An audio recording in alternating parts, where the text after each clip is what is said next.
Ladies and gentlemen, welcome to On the Mic with the M and T. Listen, y'all, we're at the end of the year. So we're going to talk about what you need to do for next year. This year's over. So it's over. So whatever you did this year, cry your tears, sip some wine, smoke a cigar, whatever. But we're trying to tell you what you need to do for next year to be better than this year. So, we're just going to start this. I'm going to start by saying this. Take care of y'all goddamn mentals. Take care of your mental health. I'm so tired of people. I don't know what's going on in my life. I don't know what happened. And this whine and bitch and complain and fucking shut the fuck up and stand your own 2 feet. Man up, woman up. Get better. Figure this shit out. What the fuck y'all doing? I mean, again, you want to be adulting. You want all that shit. But yet you want to complain. My money ain't right. My hair ain't. He left me. He beat me. She beat me. She hit me. My kid beat me. Get your fucking head straight. Do something. Go to a therapist. That was strong. That was... I mean, if I was down already, you just took me out. You would have just taken me straight out the gate. Like if I was hanging on to the edge, just want to let this guy to get just a little bit to the new year. That nigga trying to rock us off the ledge. Like he the one where you watch those shows and they got that one detective who's tired of his fucking job. So they're like, detective such, they'll stand up on top of the bridge. And like, well, then tell the motherfucker to jump there. Like that's where you're at. Yeah, like shit. You might as well just finish. Yeah. I'm not going up there and risk my life. I gotta sit here and argue with you. You know, ladies, don't let his desire to downplay how you feel. But there's a little truth to that. Like the poor habits, the excuses, let that go. That's what you're supposed to do in the new year. That's part of it, right? Letting go of those old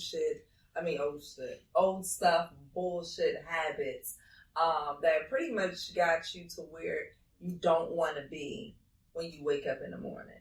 Like, why am I here? Like, or this is not where I want to be at. What you say, mental health? Yes. Mental health. Because a lot of people, ladies and gentlemen, let me say this to you. I know for a fact, because I've talked to a lot of people, and a lot of people send me emails. You can't drink your way. You can't smoke your way. You can't use your drugs to get out of what your situation is. You have to put in the work. You have to. But what do you mean, like mental health as far as what? Like feeling down, not being able to handle like your workplace? What is it? Juggling of the kids, the wife and the house and it's all of those things. All of those things, because I get emails all the time like, this help me doing this because I feel suicidal. Which again, if you feel suicidal, definitely call someone and get help. Because all jokes aside, we see people all the time die, and men happen to commit suicide more than women. Actually, 75% of the suicides are by men. You ain't never seen a statue with a woman with the world on her back? What? Life's not that heavy for us, so at least it shouldn't be. We're not the same. But men, go back to mental health again. Men don't talk about the issue. They just keep it in. Because as a man, you're responsible for the family. You're responsible for your kids. You're responsible for bringing that money in. You know what's funny? I'm sorry to cut you off because what you're saying is very important, but I think there's two parts to it. It's just the burden which we put on ourselves can be great, but even if you don't have kids, even if you don't have a wife, even if you don't have major responsibilities outside just caring for yourself, men don't have emotional connections to other men or other women most of the time. They don't have emotional outlets, and that's just simply because of how we navigate our own personal and interpersonal friendships as men.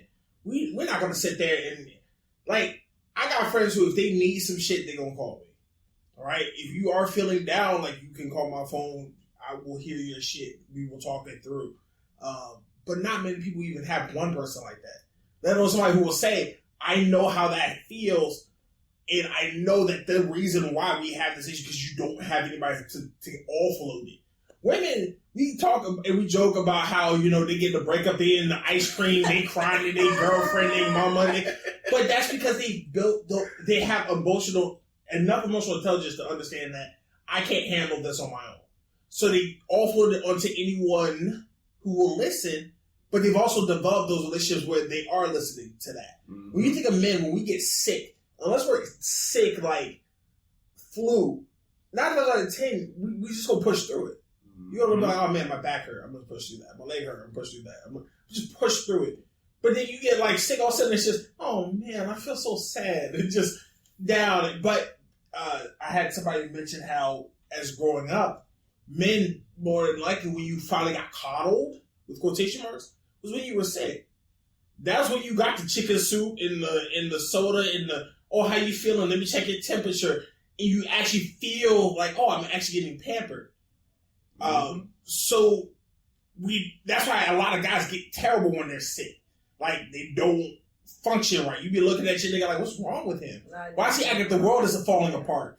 But to him, that's the version of the world falling apart. It's the one time where I really don't feel like I can't manage this. Mm-hmm. And I don't know what to do to manage it. I'm not equipped for whatever reason to manage it. So we have to do better at being emotionally intelligent when it comes to our friendships.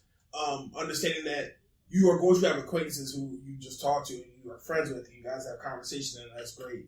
Everyone needs somebody like that. You also need somebody who you can actually talk to, actually have a conversation with. Not just about the sports, not just about the games or the books or the purses or the who fucking on who and who did what to whom. But, hey, I hate life. Life sucks right now. Okay, why does your life suck right now? There are things that are out of my control. There are things that are in my control. Okay, well, you can't control things that are out of your control, so let's deal with things that are in your control. Is it things you can do now, or are there things that you have to make long-term decisions? A lot of those things, you know what the problem is, and you also know what the solution is. It's just, do you really want to do the solution? The solution might mean that you need to leave your job. The solution might mean that you need to leave your relationship. The solution might mean that you need to make new friends. Yes. And the book, that's basically causing you to be uncomfortable. Yes. So yes. That kind of circles back around. We kind of always say you do have to get uncomfortable to find a new space of comfort. Because if what you've been doing is not serving you, that's how you know it's not right. Everybody always asks, well, how do you know what you're doing is not, it's not the right thing to do if it doesn't serve you in the long run? If it only fills you up for the right now, right? And then you kick yourself in the ass later on, right? Yes. Like unprotected sex, right? Yes. We all like questioning, like we have these questions. Did the girl trap me? Did it, did he? No, listen, okay? We all know, like, unprotected sex, and it feels good for the right now. But for the long run, it doesn't serve you. That's how you know it's wrong. Exactly. And we constantly see it happen over and over again. So it's not like some people learning from it and doing better. It's happening over and over, and they still blame the girl or blame the woman. Yeah. She trapped, like you said, she trapped me. She did this. First of all, she can't trap you. It's up to you. None of them trapped each other. Hello. Sitting there looking silly, don't like each other. I can never. Like, no. Yes. But it's sort of like with the food thing, too. Yep. Because you're in the body that you don't want to look like. But every day you wake up and you make the same food choices, even though you know it's going to lead you to a shape or a body or a style or even like a body, a feel. You know how some people like maybe just the way you digest the food, it doesn't make you feel like you're lactose intolerant, but you're still going to eat that. I'm drinking this milkshake, even though I know I'm going to have gassy. But later on, so now you're uncomfortable internally, but you still make these poor choices, and it's like, listen, yes. and that's the thing that blows my mind because, see, the most interesting conversation that I have with men of all, anytime I talk to men, is sitting there smoking a cigar at the bar. Okay. At that point, you will watch the game, and I'm minding my business, and 9 times out of 10, I'm just trying to look at the game. I ain't really trying to talk to nobody. But all of a sudden, such and such win. Yeah, they winning. And all of a sudden, what do you do for a living? I'm telling them, oh, okay, what do you do? When When I asked that question, oh man, you seem a real nice guy. I could tell you. Then all of a sudden, I could get all this. Your wife done left you. Your kids don't talk to you. The job, you hate your job, but you've been there for 20 years. You don't know what to do. So now I go from a very interesting sitting there watching TV, smoking a cigar, drinking a soda, to oh shit, I gotta be his therapist. I ain't making $75 an hour, but wow. Wow. I'm not making it, but I'm just saying, oh, I gotta be his therapist. But then I think about it. If I was in a situation, I would hope I would meet someone like me to release. And you got, you're like, you know what? There's no skin on my back. Mm-hmm. I'll listen to him and I'll give my advice and hopefully take it or won't take it. But they tell you some of the most intimate things that I was like, whoa, you didn't tell. I just met you. It's like so it's just talking to a stranger. The idea of talking to a stranger, it's just carefree. Because who are you? You can't tell my business to anybody my who friends or matters. family. Yeah. So And it's super comfortable. you have no stake in the conversation either. I'm not going to have a biased opinion. If I'm telling you this and I'm giving you a skewed version, because that's the thing, you're getting a skewed version. Yes. People fail to realize like you will never be a 100% reliable narrator when it comes to yourself. You just won't be. So you telling the story unreliably to someone who's a stranger, and they still are able to show you kind of like maybe where you went wrong, Mm-hmm. or even where someone else, like I can see how you saw that, but I'm looking at this scenario and seeing something completely different. That's why we go to therapists, because you're in essence saying I'm trying to find an completely objective third party, and I'm dumping my life onto this person and saying, hey, can you help me figure this out? I mean, all disrespect, I've been a lot of therapists. Y'all niggas go through a lot of schooling to be telling shit that I can tell you that we on this podcast can tell y'all. And it's not because your job is easily replaced by people who just have common sense, but common sense does help a lot. Like, just being able to understand 1 + 2 is equal to 3 helps a lot. But most people don't do it. Most people don't even have the ability to do it, to even consider it. And that's true. And for you, you're I don't want to say hairstylist. What's the term now for? I just hairstylist. We do hair. I don't know. You're a hair artist or all the fancy terms and phrases. I don't know. Yeah. Yeah. So you see women and men, and they talk to you. It's like a barber. It's like you're here, and I'm here for hours or however long I'm here. I can talk to you because if you're a woman. Oh, girls, I'm going to do this. So you hear all this. So you get to hear everything. And using your experience, you say, from a common sense point of view, not from, I want you to feel good about yourself. I'm just saying, hey, if it hurts your feeling, so be it. Mm-hmm. But I'm just telling you what I would do. And I always based out what I would do based on the situation you told me. I would do this. Yeah. I think, people do share a lot of stories and information with me. And, they do heed advice. I will say a lot of people do, mm-hmm. But you live in your life. Therapy is different though, I think, because sometimes I think therapy wants you to just more so self-reflect, mm-hmm. Whereas if you're talking to me, it's like an auntie conversation. I'm all up in the comment, like, what happened? Oh, you let him do what to you? Oh, you did what to him? Oh, Lord. Like, when the last time you cut?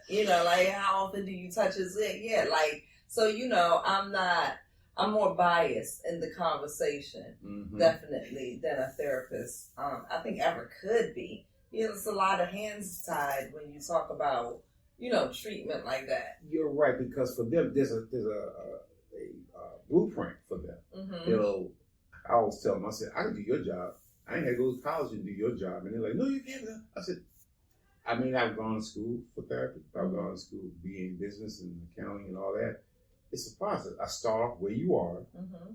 find out where you want to go, mm-hmm. and work a plan to get you from A to Z. Mm-hmm. Now, I can help you to a point, but you have to be the one to put the work in to get to Z.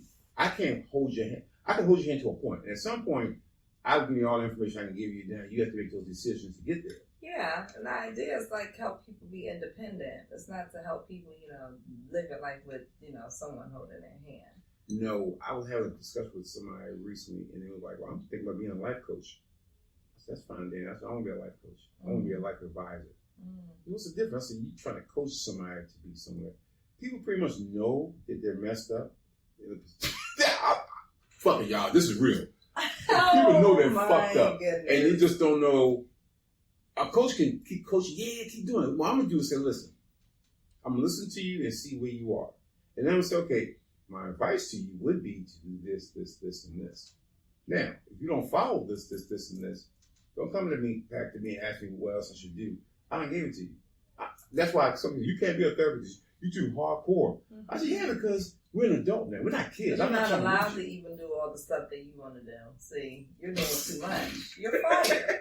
see, that's why I can't do it. That's why I'm an advisor. I can't be a coach. Because I'm not going to coach a grown-ass person that should know what the hell needs to do. Some people want to stand in the excuse zone. And I'm not saying that therapy allows you to stand in the excuse zone, but people who want to use therapy and understand the loopholes that exist there, right? Mm-hmm. So if you're still where you were at last year and you're pretending like, I've been going to therapy all year, we get it. Mm-hmm. But sometimes you just got to sit with yourself.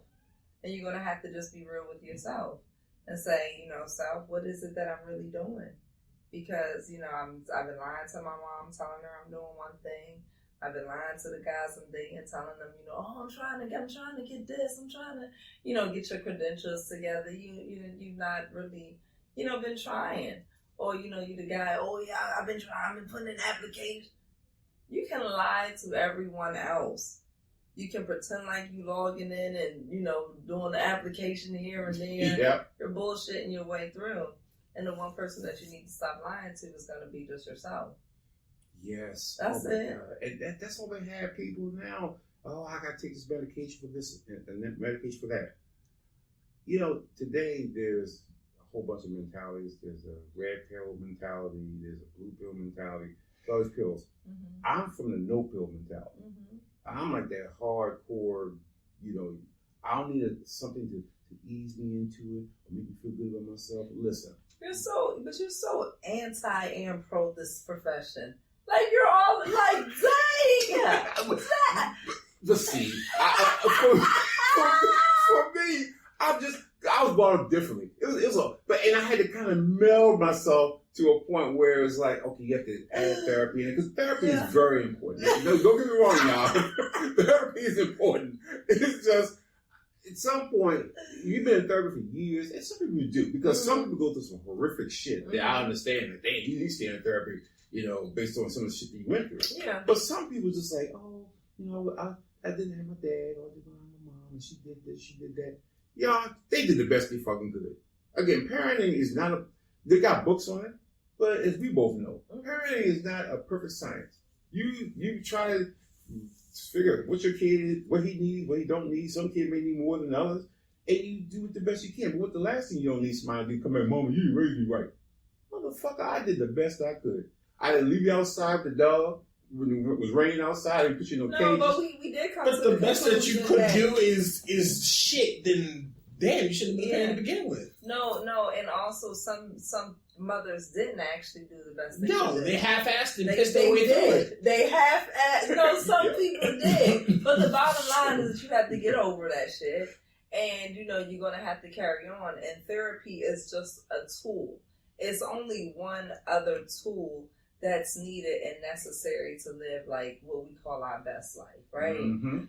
It can't be the only tool that you're harnessing to get you to your best life. Mm-hmm. So, like you said, the idea of using a pill. I don't know, like what mental health looks for anyone else, but for me, I certainly, if I ever needed like pharmaceutical assistance to get back to being level. Yeah. I certainly don't hope that I stay dependent on that long term because that's not how I started off. So the idea is just to do the work, I think is the point you were trying to make. Is to just simply do the work to get yourself to a healthy place to where you're not dependent on pharmaceuticals to make you feel stable or happy if you can. Right?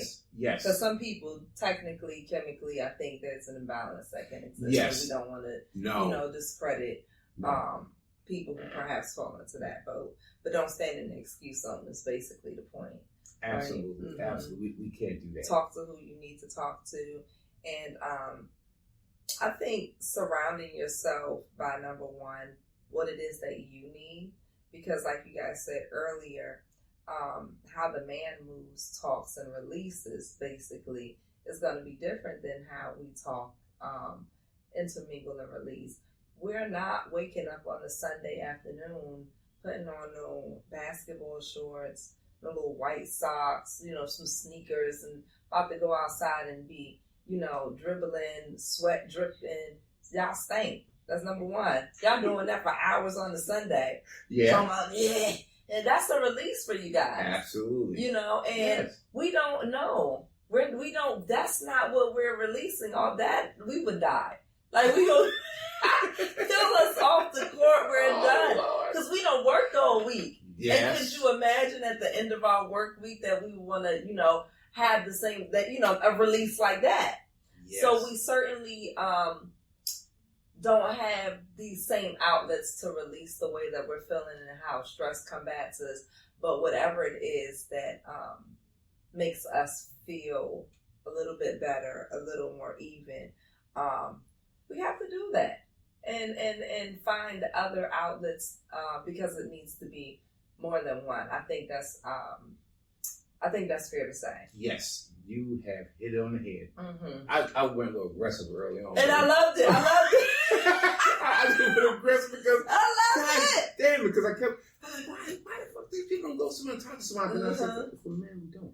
No. We keep it within. Yeah. And again, people understand what mental health does to you.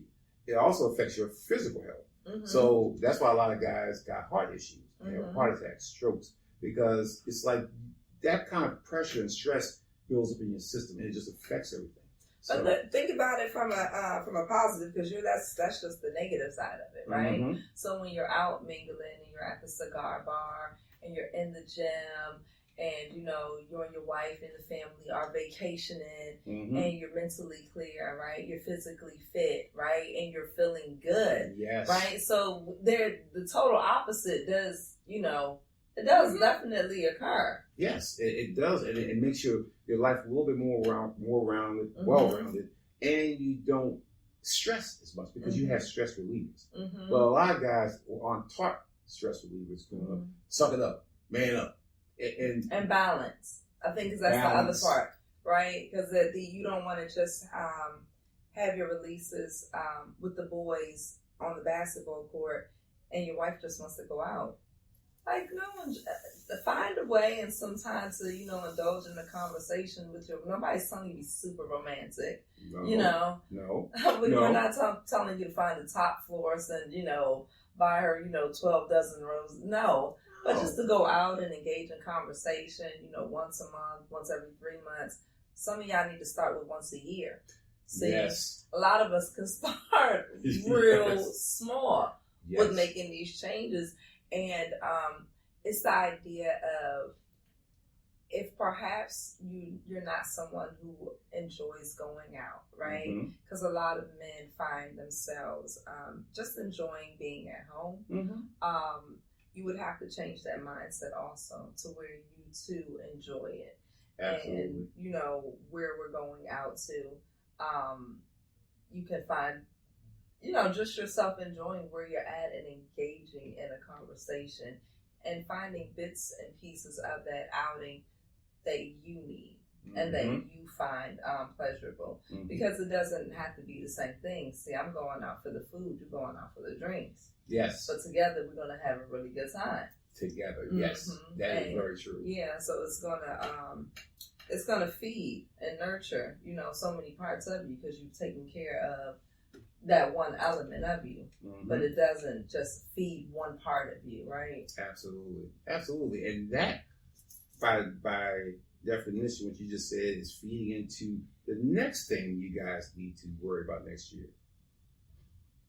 I'm just going to flip this. I'm just there. Let's go with it. Reevaluate all your goddamn relationships. All of them. And see if it's worth it, it's past the prime, something you can work on to keep it, something you just need to get rid of. All of them. All of them? All of them. I mean, that's what your mama, your dad, your parents, your relatives, your family, your girlfriend, boyfriend, significant other, side chick, all of them. Because again, that in itself causes unnecessary drama for no reason. Because if you're with someone and you don't know, why the fuck am I even friends with them?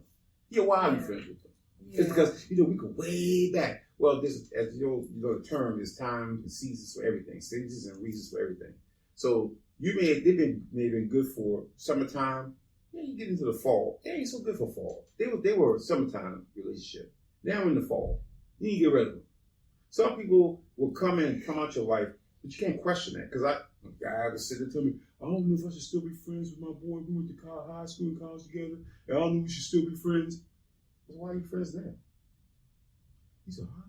Because high school. I said, okay, high school and college is back there, way back there. Right now, what do you have in common? Nothing. What the fuck are you talking to him for? Yeah, he give me his problems. So if he giving you all his problems and you can't give him any of your issues, what the fuck? It's a one-way relationship. There is no relationship. You're a taker. Yeah. You'll give or take whatever part you are in that relationship. You can't. That's no relationship. So reevaluate all of them. And some of them may be hard to cut off, but you have to cut them off just for your own mental sanity. No, your ass is on fire today. You already cut off people left and right in 2025. These motherfuckers. Like, nah, they're done. There's 3 people you need to cut off, ladies and gentlemen. The vultures, the vampires, and the victims. All those motherfuckers, because they all take from you. Okay, here's the thing. Here's the thing about relationships now. Most people can only do to you what you're allowing. So first you got to check yourself and the boundaries that you're keeping out here. Did you say boundaries? Yeah. Because how could someone be pecking at you they're the vulture and you're the what? They just taken from you. Well, I think it's probably because you're just allowing it. So I think with relationships, and it's all of them, right? It doesn't matter, mom, dad, husband, wife, children. The job is to be serving into that relationship and to see if that other person is serving you back, right? And if it's worth serving up into each other. Hey. Is it worth it?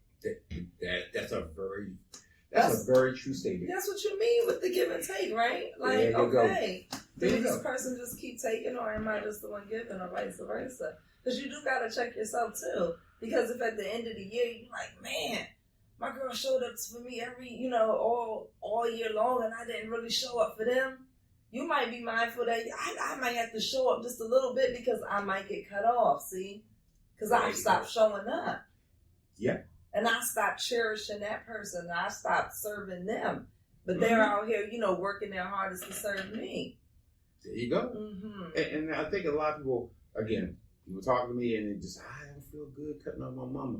Listen, you shouldn't cut off your mama. Obviously, you shouldn't. But mama started causing motherfucking problems. And mama, if she's going to step more bounds, just to use you because you're an easy touch. Because mamas are the kids. You go, this kid goes, mom, whatever you want. This kid goes, I'll talk to mama and figure it out. This kid's a fuck mom, I can't eat shit. Because that's just the way, that Nick, that little motherfucker was a little one care about myself motherfucker when he was that little. So he don't change from that into a grown ass man or woman. So you guys are, well, I can go to him for that.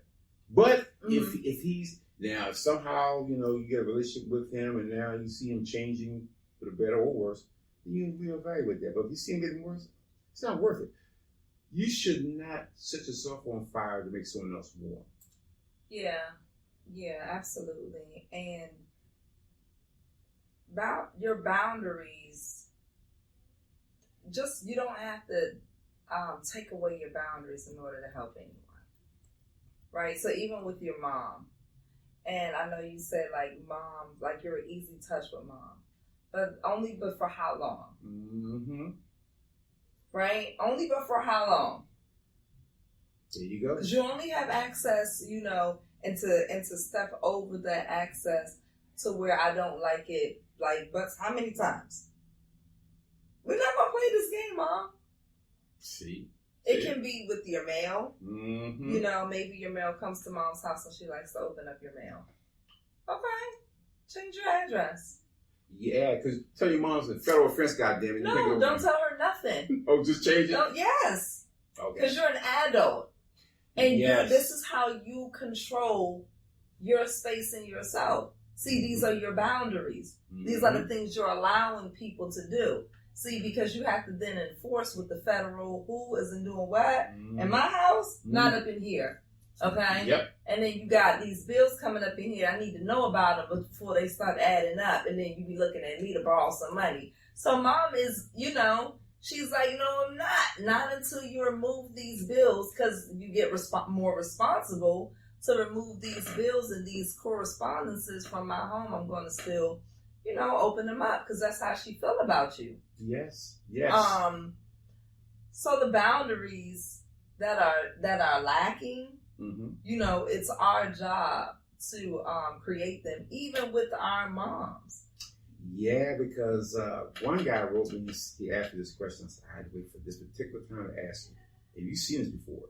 He said, my mom just thinks that I'm married. I've been married for 3 years, and my mom just thinks she can call me anytime to come over to her house. And he said, I live like 15 minutes from her. Every time I turn around, I don't care what time, around the clock, she'll call and ask me, and I'll get up and go and see what's going on. Do you think that's right? And I told him not, no, but fuck no. First of all, you're married. Second of all, and I kind of asked him, is she a Christian? He responded back, yeah, that's okay. Well, go back to the Bible and say, once you marry someone, that person now becomes your number one person to take care of, not the mother. I said, does she want to go ahead and say, I'm her mom, I had you and all that? I said, no. Okay, mama, you're right. But also read this part about it. Don't pick and choose. Just read this part.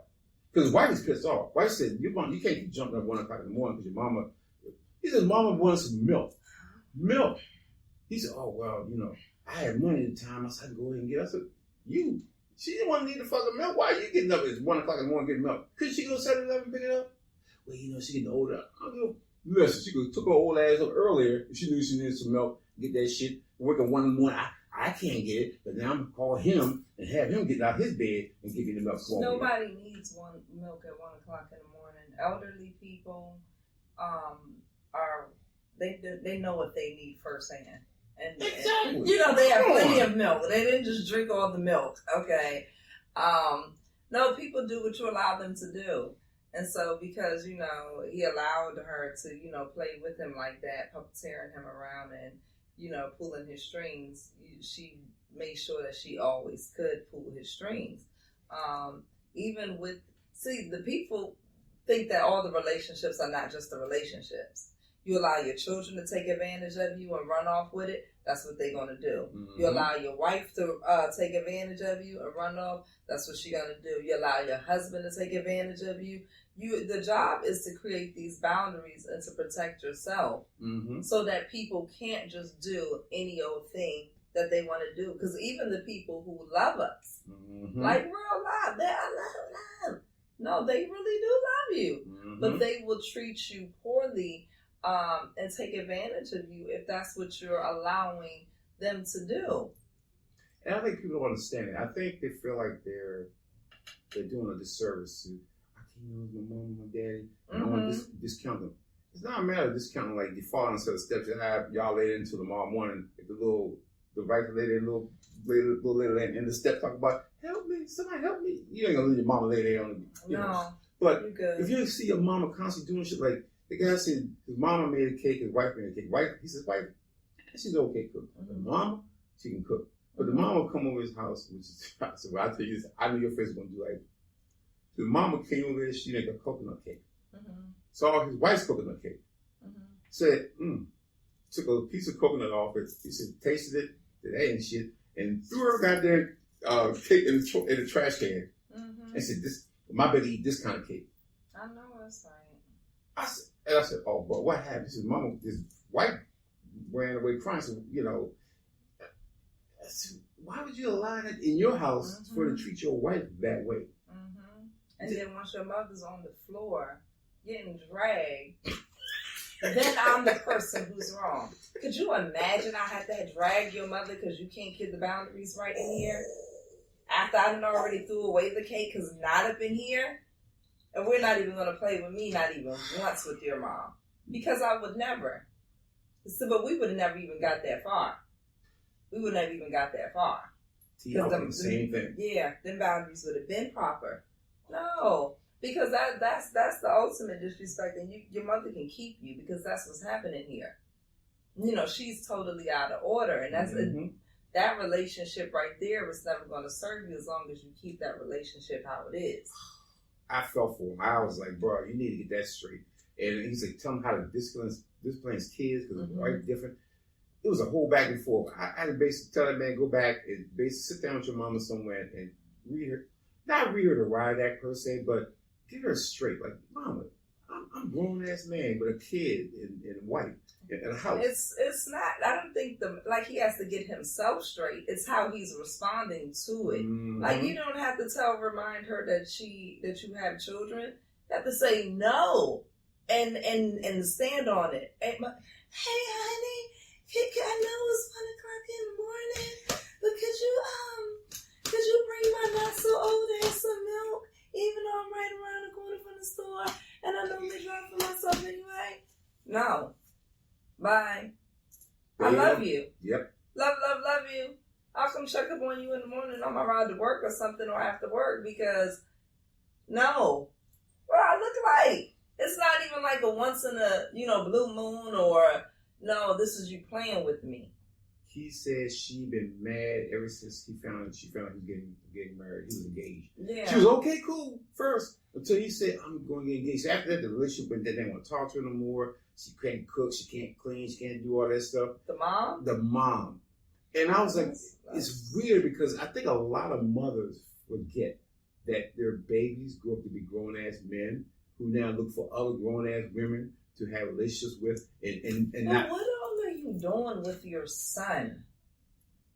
It's a lot of women like that. But what, I just want to know, like, are you, what we having movie night? Like, what are you doing with your son that where, like, he can't leave with this other woman? Because I'm not doing it like I have sons.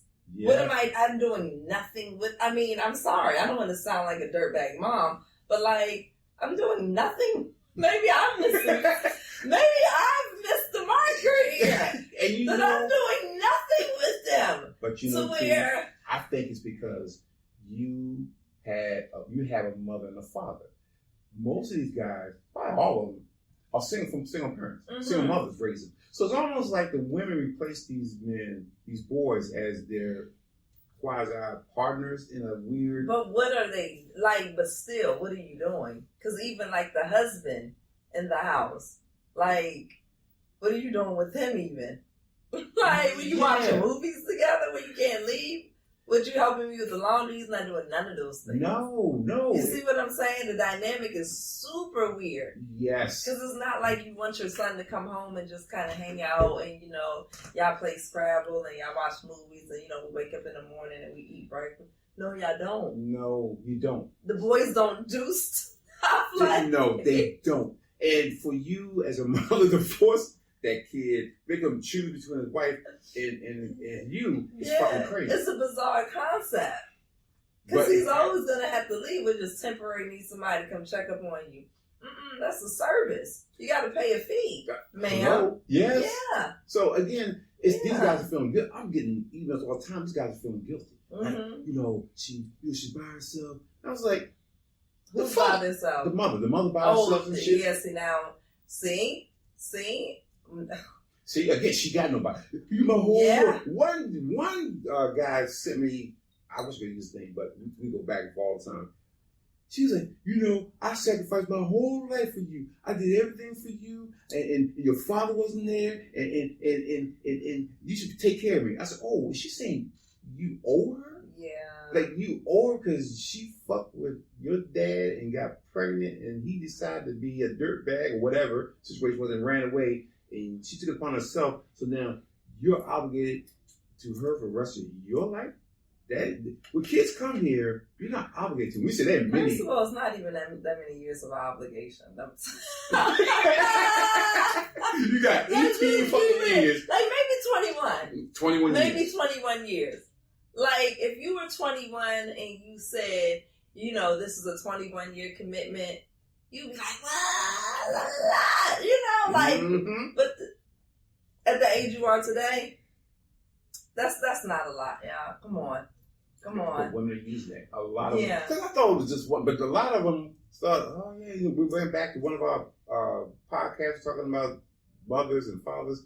Oh yeah, my mom make me feel guilty if I don't do this for her. Make me feel guilty if I don't do that for her. I'm thinking, the fuck?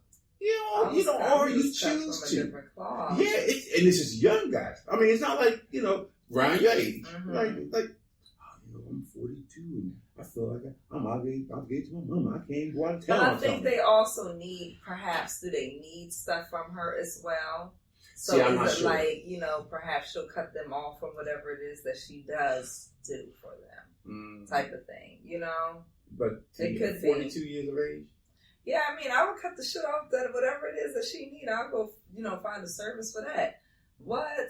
Oh, I know. Carol.com, Instacart, whatever grandmama do. Mom. Nah, it's a catering service or something, because I can't have these out of order relationships that just keep on, you know, they get stronger and they last longer, and then, you know, by the time mom is, you know, old and senile now, she's truly like out of order, and, you know, nobody want to take care of her now. No, that's what you're saying. Yeah. Because now I have to deal with it, because now she's older, she can't take care of herself. I gotta be in here to take care of her, so I'm obligated. But not when I get married and move, I have kids and all that, and now you like, you owe me. No, mama, they ain't how that road, and it should. No, I love you, and you know, if I can, you know, love on you financially also, I would love to do that too. Absolutely. But that's not an obligation that I'm going to, you know, take on. Yeah, you have to, because if not, your marriage gets fucked up. Yeah. And next thing you know, you move back home to mama, and your mama tell you, I knew she wasn't shit. Yeah. That's why you back here with me. But you was actually moving very much so out of order. And women ain't gonna take that. Most women ain't gonna take that. Well, a woman shouldn't take that. She shouldn't take that. If the money's going, you know, in places and spaces where it creates uncertainty in a relationship, you know, that doesn't create a situation that's going to be of lasting, right? Because the man wouldn't want to feel like that. Like, you sending your money to, you know, you taking care of your dad or your mom like this, or your sisters like that, your sister kids like that. Like, girl, if you lost it, you know, they would tell you, and they do tell you. And they do tell you to stop, you know. So take from our house. We saw our kids suffering because your sister decided to have 5 kids by 8 different men. And don't get me wrong, most spouses are, you know, very much so okay with you sending money to, you know, your brother's kids or your sister's kids, your mama, you know, to your mom, but it's, you know, how much, you know, and does that person look like they're trying to, you know, take advantage of that situation, because nobody wants to be feeling like that. No. So the relationship doesn't really matter. But if you've made the exception where you just have that one relationship where it's like, my mom feels draining and you don't know what to do with it because it's your mom, it is a very special relationship. That's why that should be the one relationship that should be the most stable in your life. Absolutely. So working to make sure that one really does what it's supposed to be doing, or you're really, I don't want to say like giving it the proper energy, but you have to treat people accordingly. You really do. Right. And you know who, the thing is, see, I think people know who your mama is.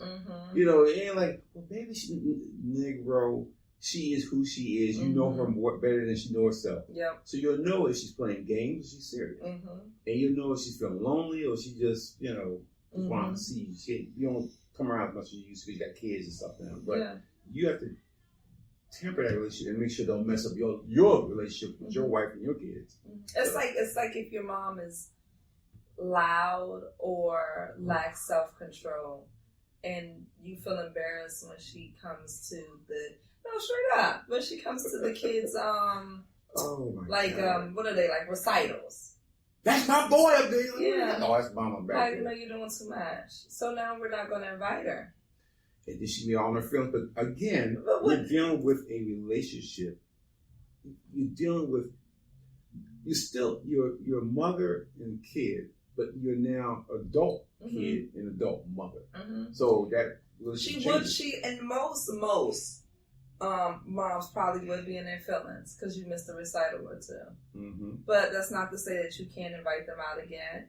Mm-hmm. And you can remind them like, hey, no, I hadn't been inviting you because, you know, you've not been acting accordingly, you know, and I'm expecting for you to, you know, not do A, B, and C. You gotta let them know, because that's, you know, part of it is who they have been allowed to be. And what you're telling them is that who you've been allowed to be is not okay here. Mm-hmm. Mm-hmm. And a lot of people they'll be surprised how many people are really willing to make that change when you start treating them accordingly. That's very true, because you have to be able to talk to them. A lot of guys like, I don't know how to talk to my mom. I don't want to hurt her feelings, but you're going to hurt her feelings. No, the feelings are going to be hurt because they're out of order. It's just like a child who's, you know, doing what they're not supposed to do. Are you going to ignore that behavior? Or are you going to treat that behavior accordingly in order to correct it? You know, your woman who keeps talking to you real strong and hard, and you keep talking back to her strong and hard, but you don't like it. But you're fueling it though. Yep, you are. So you would have to do something different in order to get that, you know, that different thing from the situation. Absolutely. And I think a lot of people need to really stand up. I mean, it's not being disrespectful. I think a couple guys say, well, I feel like I'm disrespecting her. Okay. Let me speak to that before you go over that. Mm-hmm. Some people can't speak up until they're getting disrespectful. Let's not, because I think that might be where that comes from. Okay. You know, you got your courage because you're angry. You get pushed to that point. You wait until you are so angry that now it's gonna come out disrespectful. That old boy or old girl is gonna do, because she's tired. Yep. So maybe a little advice to that is do it a little more jokingly when it's not time for it, right? Before the heat starts to boil over. Yeah, before it's there. The people who you've had those long relationships with, right, there's been a lot of give and take.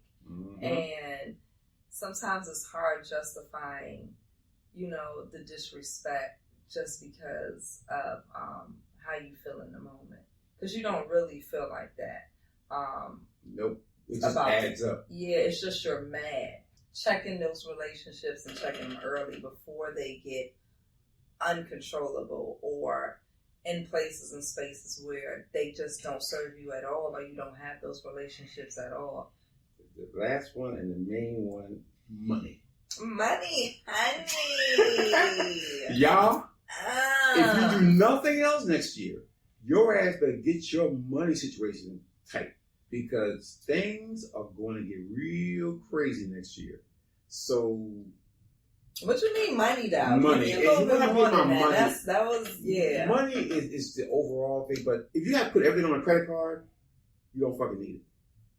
You could something on a credit card. Now, there's a way of doing it. A lot of people, I'll put a little bit on it. They said, the last time I checked, if you got a $1,000 bill and you paid a minimum, it would take you 36 years to pay off that $1,000, because all you're paying is interest. Right. So now you're paying probably $30,000 in interest for a $1,000 loan. We, as a country, need to get back into managing money. How we spend money, the relationship we have with money and credit and that type of stuff. Because right now, the credit card debt now is an all-time high. It's like $3 trillion in credit card debt. So everybody's like, oh, I'm behind. You're going to stay behind because you're not managing your money. And I know you make more money. It doesn't matter. You could have $100,000 or $10,000 a year. If you're not managing it correctly, it doesn't matter. We're driven by having the newest, the latest, Right. the fastest, the biggest, the distance. We don't need that. You know, I always say most people, probably 80% of people are one payroll from being homeless. Mm-hmm. One. Mm-hmm. Not 3 or 4. One. Mm-hmm. Because we're living on the edge. Yes. And then they didn't mention the businesses was in the same boat though, did they? No. They left that out of No. America. You're like, oh no. So no. all of America's one paycheck away from disaster. And companies I work for are, and I know because managing the money, it's like people don't understand, oh, I get paid every 2 weeks. There's a lot of work that goes on. Make sure you get paid every 2 weeks. But that's for a business side. But business got credit and all that stuff. You may have credit, but if you match your credit out, that means nobody has an understanding of how that affects your ability to buy things and your ability to get lower rates, that type of stuff. And you got the young kids coming out here with student loan debts out the asshole that they will never be able to pay. And I think, okay. So for me, when I think about money in such a general sense, right? Mm-hmm. First of all, we're all over the place. Some of us have a little bit. Some of us have a lot of it. Some of us did a little more, have a little more insight than others. Mm-hmm. So it's like, who starts where and where, where do you start? I think the first thing is being mindful of where you're at. Like you said, do you have a budget? And if not a budget, what's that thing? A register? Remember those things you used to write? Like something to where you at least know where your money's going. Even if it's like one of those apps that tell you where all your subscriptions are at, because which I don't suggest the app. I'm just saying know at least how much all of your apps are costing you. Do you know where your money's going? I think that's the first thing, because so many of us, we just consume and you just, I'm going to eat here today and then I'll eat there tomorrow. And, I'll just stop by here. Or I'll just have to order this thing off of Amazon today. You can't do anything different with the monies that you have going in when you don't truly know how you spent it. Right? There you go. Because everybody wants to set things on auto pay. Mm-hmm. The worst thing y'all guys can do is put everything on auto pay, because when you put it on auto pay, y'all have to think about it. Well, what happens if you don't have that thing anymore, or you don't use that particular service anymore? It, like I said, Rocket, whatever the thing is what you can use to find all your subscriptions. But you shouldn't need that. You should be writing that shit down somewhere. Yeah, you do. You do have to. Here's the thing about auto pay. Auto pay saves you money in some places. Now you have to weigh in your options. Okay. That's very true. It's like some places it adds up. Like it's a pretty good, like especially like car insurance for some people. Mm-hmm. Yeah, it's a significant difference. Yeah. So but you should know what's happening. The thing that's going on with technology and the cell phones. With our money, with our eating, with our appetite, was that our brain is turned off, so we're just doing it. So you're not thinking about, how much money you're spending. You're just like, oh, I know I get paid in 2 weeks, or oh, I know the money's there, or no, I got a credit card, right? Yep. So you're not planning anything, which was also another part of turning off the brain, was the idea of just swiping, because you're not swiping them. Yeah, you think it's tap them. Yeah. This isn't even easy. Right? Pretty soon they just wave over it and your money becomes tapping. I don't even get to see my balance though. But still, the bank. But what do they say? Your balance still does not reflect. They still to this day play. Okay. Yep. Okay. And you see it going in because it's two differences. Is the available balance and what your balance was before you start spending. You're like, that's why I've spent so much. And you look back and again. Mindless spending is where we... And nobody got time, because if it was a lot of money, it would start getting smaller. And the smaller it got, you start picking and choosing different. I don't think I need that because, it's getting smaller. Yes. Now, I don't have money. Yeah. It's unheard of. Yeah, and then your wife takes it from you, I'm quite sure. Because I will take it. Yeah. Yep. She's like, he got $50. I'm never still there. Yeah, it's cash. It's cash. And then you'll be looking at her, oh, she got $50? Oh, let me take that. Yeah. And then you're stealing it back. So it's like the cash never lasts. No.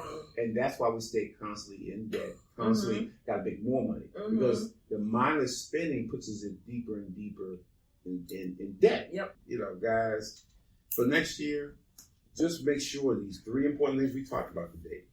1, your mental health is very, very important. Your relationships are important or not important. You need to figure that out. And number 3, and more importantly, is your money. Because when money goes, it's gone. And once it's gone, you can't take that shit back to Amazon. So my suggestion is next year, reevaluate your entire life and make the changes necessary to move forward and be prosperous next year.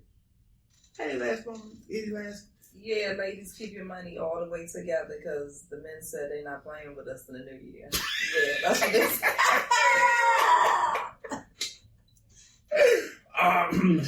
Yes, ladies. They said don't be making a whole lot of money, but you don't got no money to show for it. Absolutely not. Mm-mm. And the men, keep your money all the way together because they said that defines them and who they are. Yeah, coming there broke. Nah, don't be defined by being broke. That's crazy.